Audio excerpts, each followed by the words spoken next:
Well, Kyle Whittingham in Utah, they were a true power in the Mountain West. 33-6 your last 3 years in that league. Now a couple of years in the Pac-12. It's been a big difference. What's been the biggest surprise adjusting to a tougher conference? Well, I'd say there was no surprises. We knew going in that it was going to be challenging, and knew that our depth was going to be an issue for a few years. And you know, that's a work in progress. We feel like we've had two outstanding recruiting years back to back, and so we're making up ground in that department. But like I said, it is a work in progress.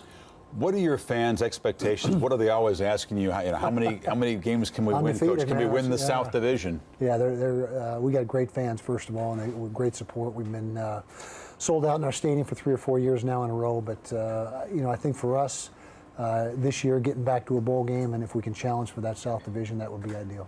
One of the more interesting offseason hires as an assistant coach was bringing in Dennis Erickson, who's 66. He's now coached in, I believe, 4 different Pac-12 schools. He's been everywhere in the world. But what's going to be Dennis's role? Well, he's a co-offensive coordinator alongside Brian Johnson.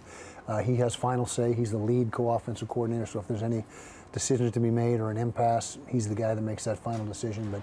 But you know, it's a lot like you know, Yoda and Luke Skywalker, I guess you could term it. He's the guy that's been there, done that. Brian's a bright young mind, going to be a fantastic coach, and so far it's been a great working relationship. Well, the Jedi in training is 19-year-old Travis Wilson, the quarterback. You're telling me he's almost 6'7", up to 245, so he's got all the physical tools. Fans have been waiting to see him explode. Is this his breakout year? We hope so, and you know, the last time we were able to start and finish a season with the same quarterback was 2008 with Brian Johnson, and so we've got to get some continuity at that position. And Travis, you know, big, strong kid. We feel he can handle the physicality of the Division I game and the rigors of the week-to-week Pac-12 conference, and so that's what we're looking for. Is we're looking for a guy to come in and be the quarterback from start to finish. You're traditionally a hard-nosed defensive guy. You've got to improve that side of the ball this year. But there's a move in the conference to limit the amount of contact in practice, you know, by conference regulation, which is even beyond what the NCAA does. Your reaction to that? Well, you know, I think our concept is good. It's, you know, we're trying to make sure that we put player safety first, which, you know, is on everybody's mind. That's the hot topic right now, is making sure that you do everything you can to ensure the safety of the players, and not beating them up throughout the course of the week is something that we're looking at. And I think the coaches in our league are very responsible, and I think we do that anyway, but we're just trying to get something on paper where it, you know, we can have it, you know, uniform throughout the league.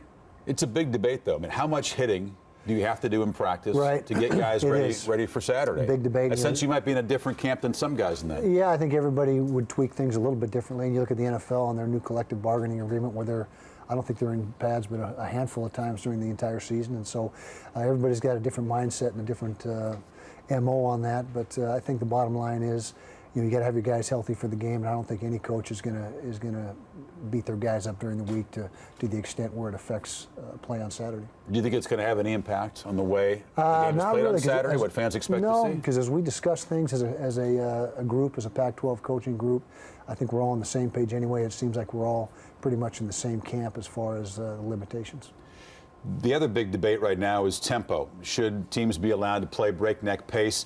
You've said that you wouldn't mess with tempo, but you'd like to see college football games shorter. Yeah, you change some of the running clock things, what they do in the NFL. You want fewer plays in the game? Yeah, you know, you look at the college game, the pro game, and the high school game, and by far the college game has the most plays per game. And I think rather than... That's a problem for you think? Well, I just think the wear and tear on the players. I think if you're looking to, you know, rather than over-officiate the game, which I think is already the case, and put rules in place to slow down the tempo, let's just shorten the game by, you know, 8 or 10 plays by how we handle the clock, and go from there. You know, I don't know how you limit an offense in the tempo they run. Are you going to say you can't run a 2-minute offense at the end of the first half or the end of the second half? I mean, you know, there's too many things already that are going on with the targeting and all these other things that are giving officials a lot on their plate. So I think that just leaving the tempo alone, but maybe shortening the game by virtue of, you know, maybe not stopping the clock on first down, something like that.